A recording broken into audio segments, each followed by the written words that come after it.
This is a message from the anonymous charity also known as The Collective. This broadcast is dated November 20th, 2018. This is an urgent message regarding the fires in California, the California High-Speed Rail Authority, and eminent domain. A bill to limit eminent domain for high-speed rail property was killed in the Assembly Transportation Committee in Sacramento in April of 2015.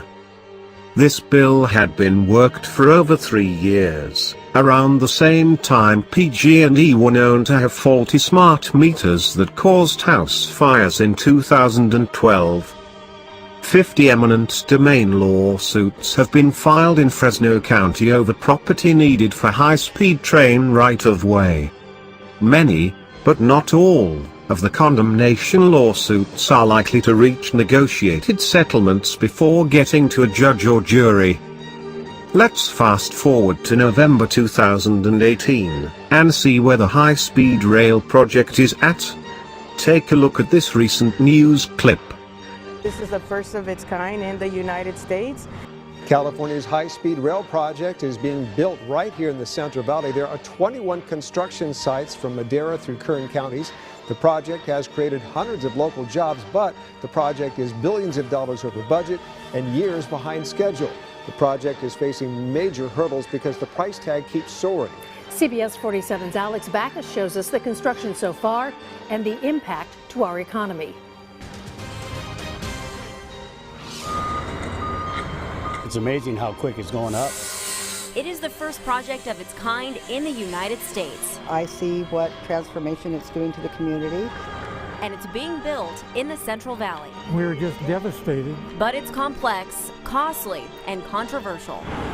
Dams, not trains. It's signs like this you'll see driving through Hanford. These crops are more than a source of income for farmers like John Toss. Something that we grew up with. John's family has farmed this land for over a century.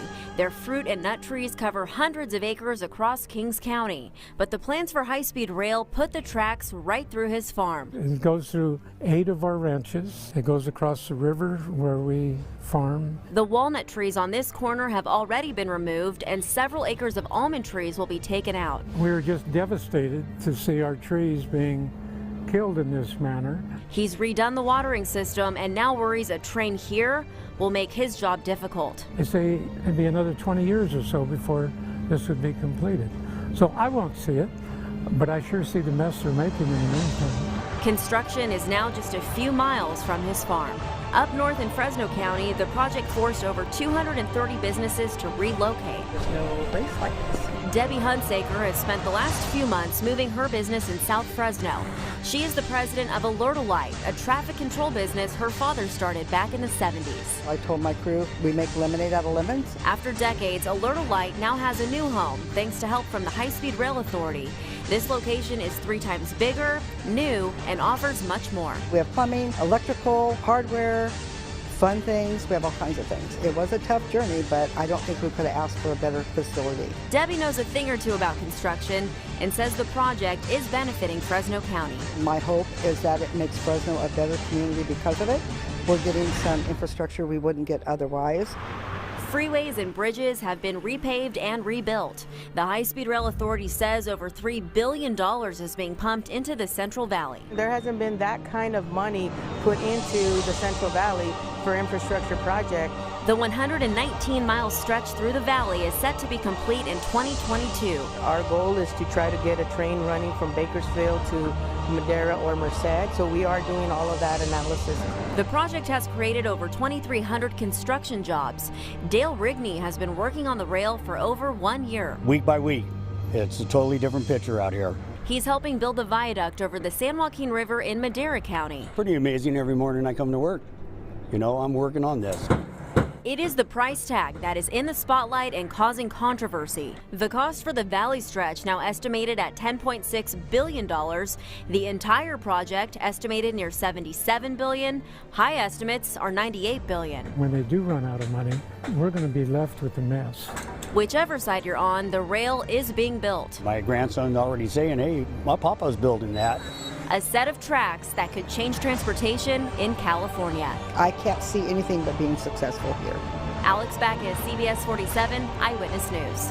Under pressure to deliver property to construction contractors, the California High-Speed Rail Authority and the state are increasingly taking off the gloves and going to court under eminent domain law to get the land needed for a bullet train line through the central San Joaquin Valley. The State Public Works Board has adopted 192 resolutions declaring a public need to use eminent domain or condemnation to acquire about 425 acres of land in the valley. In Fresno County, the state has followed up by filing more than 4 dozen eminent domain lawsuits against property owners. A bill that could have slowed, if not halted, the use of eminent domain by the state by changing the rules for condemnation met a partisan end Monday in Sacramento.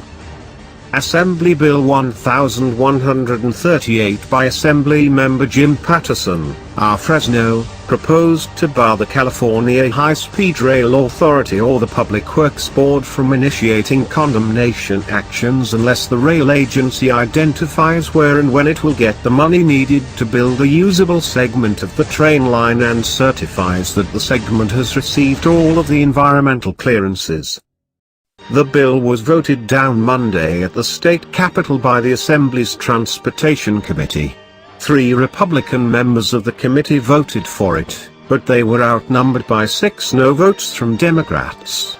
Earlier in the day, Patterson acknowledged in an interview that the odds were stacked against the bill.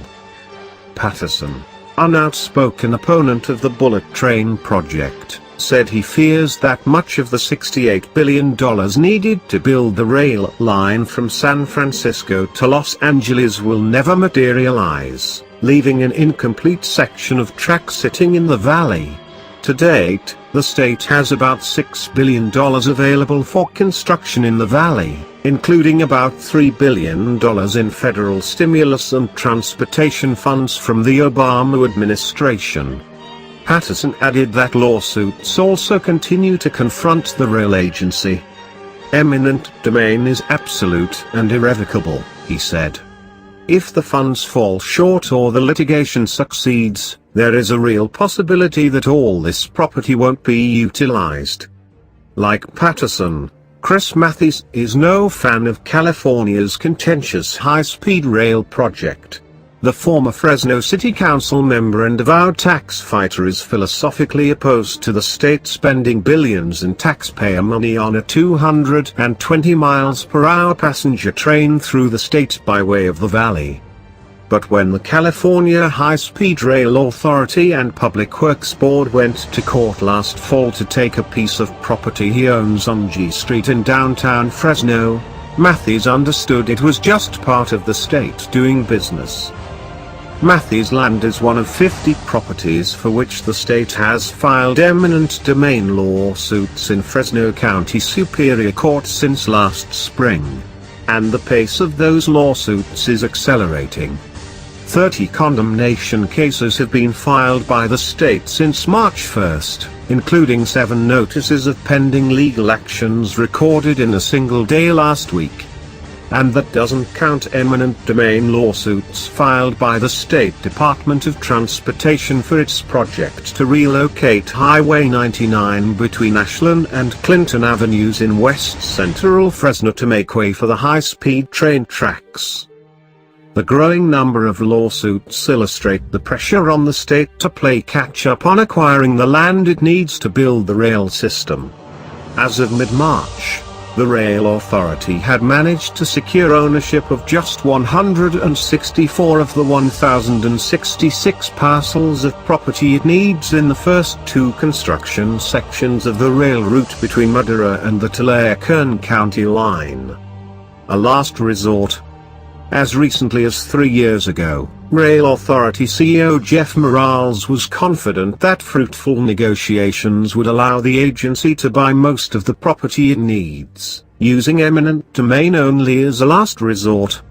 But up and down the line, property owners have complained that the agency's offers are well below what they believe is fair, slowing the process considerably.